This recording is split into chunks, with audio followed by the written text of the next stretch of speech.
लियारी पर किसी का कत्ल हो गया और कत्ल के बाद वहाँ पर जो है पुलिस वक्त पर नहीं पहुँची और 15 अक्टूबर शाम 6 बजे एक लड़की का रेप होता है और उस रेप केस की FIR रिपोर्ट नहीं, ठीक है,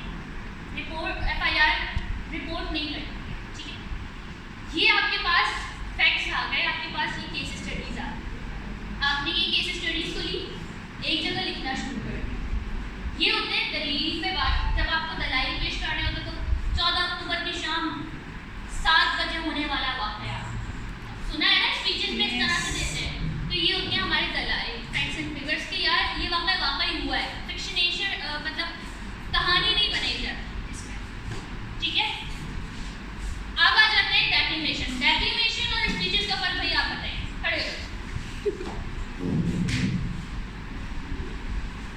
स्पीच सिंपल ये होती है कि आप अपने आइडियाज शेयर करें। डेक्लेमेशन में कभी भी ओपिनियन शेयर नहीं होता है, इस तरह से बता दो, वैसे मुबाइसा नहीं होता, डिबेट होता है, ठीक है।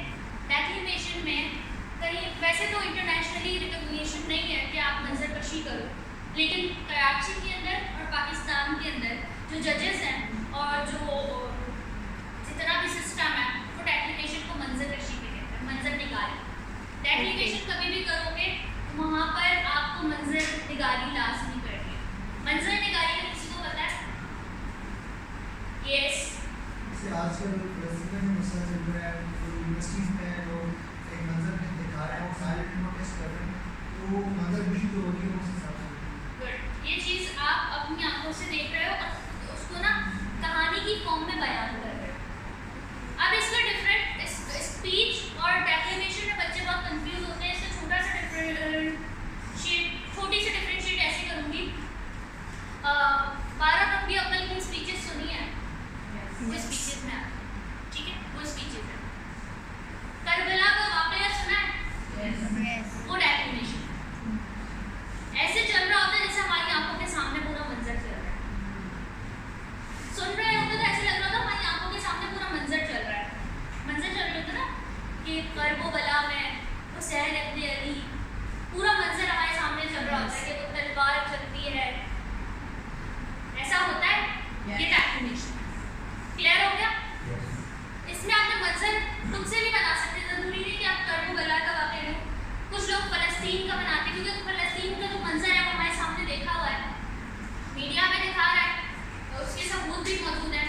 कश्मीर में मंजरकशी होती है और की जाती है मंजर निगारी, इसे कहते हैं।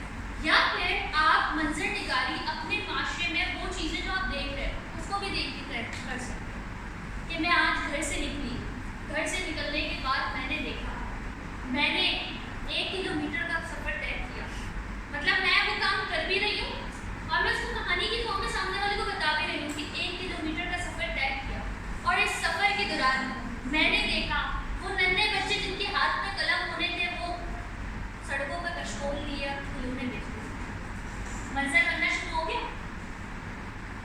इसे कहते हैं सिनेरियोस क्रिएट करना।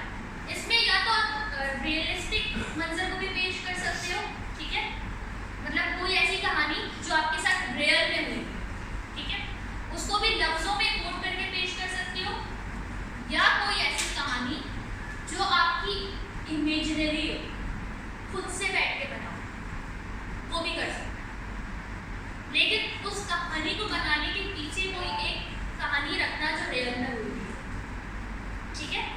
तो डेक्लेमेशन के अंदर ये फर्क समझ आ गया। स्पीच और डेक्लेमेशन में बच्चे बहुत कंफ्यूज होते हैं और इसी पे मार्क्स मिना कर दिए जाते हैं, मिना कहते हैं काटना, ठीक है। अक्सर डेक्लेमेशन होती है बच्चे स्पीच करके आ जाते हैं, स्पीच होती है डेक्लेमेशन करके आ जाते हैं, स्पीच पर डेक्लेमेशन मैंने भी दी और जीत भी जाते हैं तो उसमें मार्क्स डिडक्ट कर देते हैं कुछ जजेस। तो ये फर्क जो कराची में और पूरे पाकिस्तान के अंदर ये चल रहा है ट्रेंड में, तो ये फर्क क्या है। चलिए अब आ जाते हैं डिबेट के बारे में किसको क्या क्या पता है, ठीक है। डेक्लेमेशन मंजर निगारी, डिबेट मुबाइजा। डिबेट के बारे में किसी को कुछ पता है? यस, किसी एक स्पेसिफिक टॉपिक पे किसी रेलेवेंट बंदे के साथ टॉपिक को डिस्कस करना। रेलेवेंट बंदे के साथ नहीं जैसे कि जर्नलिस्ट हो गए आपस में टॉपिक को डिस्कस कर रहे हैं। गुड यस कोई भी एक टॉपिक पे एक बंदा बात करेगा तो वो उसके खिलाफ बात करेगा कि आप ये टॉपिक पे बात कर रहे हैं, मैं इसका नजर नहीं हूँ। तो एक टॉपिक को लेकर दोनों अपना पॉइंट ऑफ व्यू पेश करेंगे। डिबेट होती है, एक होती है कन्वेंशनल डिबेट, एक होती है पार्लियामेंट्री डिबेट, दो तरह की, ठीक है। कन्वेंशनल डिबेट वो होती है जहाँ पे यहाँ पे डाइस लग गई, दो डाइस लगे हुए हैं, एक हिमायत और एक मुखालिफ। आपकी टीम रजिस्टर होती है, आपने जब भी रजिस्ट्रेशन करवानी होती है दो लोगों के साथ करवानी है, ठीक है। आपके साथ एक और बंदा होगा जिसकी टीम रजिस्ट्रेशन है। वो एक बंदा करारदाद की हिमायत में होगा और एक बंदा करारदाद की मुखालिफत में। डिबेट के अंदर टॉपिक नहीं होता करारदाद, ऐसा टॉपिक करारदाद ऐसे टॉपिक या मोशन को कहते हैं, इंग्लिश में मोशन कहते हैं उसे और उर्दू में करारदाद कहते हैं। ऐसा टॉपिक होता है जो दो साइडेड ओपिनियन जनरेट कर रहा हो, ठीक है। वन साइड हिमायत, दूसरे साइड पे मुखालिफत। क्वेश्चन मेनुअल जो क्वेश्चंस कर रहे होते हैं अक्सर टॉपिक वो कभी भी करारदाद नहीं हो, उन पर कभी भी डिबेट नहीं हो, या एक्सक्लेमेटरी मार्क्स वाले। करारदाद एक प्रॉपर्टी बनती है कि हम जिंदा कौम हैं, अब इसकी हिमायत में हम जिंदा कौम हैं, लेकिन जो इसकी मुखालिफत करेगा हम जिंदा कौम नहीं है, ठीक है। इस तरह से करारदाद की जो टॉपिक है वो इस तरह से एक हिमायत में होता है, दूसरा मुखालिफत में होता है। हिमायत वाला आके जो करारदाद है उसको ओपन करता है और ओपन करने के बाद उस करारदाद की हिमायत में दलाइल पेश करेगा। मिसाल के तौर पर हम जिंदा कौम हैं, जनाब वाला हम जिंदा कौम हैं क्योंकि हमने इंसानियत को प्रमोट किया। इस तरह से जो है ऐसी दलाइल पेश करेगा जो उसकी करारदाद की हिमायत में सकता है, ठीक है।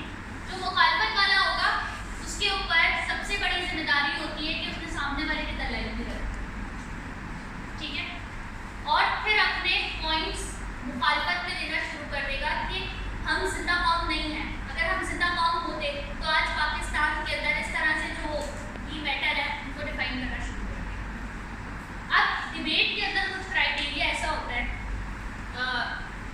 नंबर्स मैं बता रही हूँ कि दलाइल के नंबर होते हैं, रद्द दलील के नंबर होते हैं, रद्द दलील के साथ आपकी तलफ़्फ़ुज़ के नंबर होते हैं।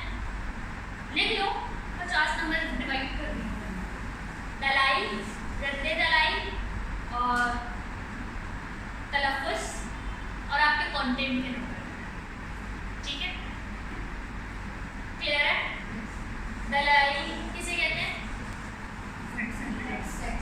फैक्ट्स एंड फिगर्स को मैंने कैसे डिफाइन किया? सैंपल दी, कोई वाकया जो लियारी में पेश आया, लाइक इस तरह प्रॉपर्टी इतने बजे, कोई फैक्ट जो है अपना था, फैक्ट्स एंड फिगर। और उसके अलावा रद्द दलाइल किसे कहते हैं? सामने वाले की दलाइल को रद्द कर, जो फैक्ट्स एंड फिगर्स है ना उनकी दलाइल को रद्द कर।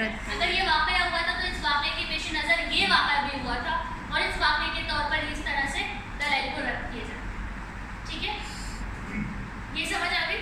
यस, क्लियर है दलील और रद्द दलील का फर्क। उसके अलावा आपके तलफ़्फ़ुज़ के नंबर होते हैं कि आपने लफ्ज़ों का जो तलफ़्फ़ुज़ है, कुछ लोग ख्वाब पढ़ते हैं, थे वाव वाले पे ख्वाब, वो ख्वाब नहीं होता, ख्वाब होता है, ख्वाहिश नहीं होती, ख्वाहिश होती है।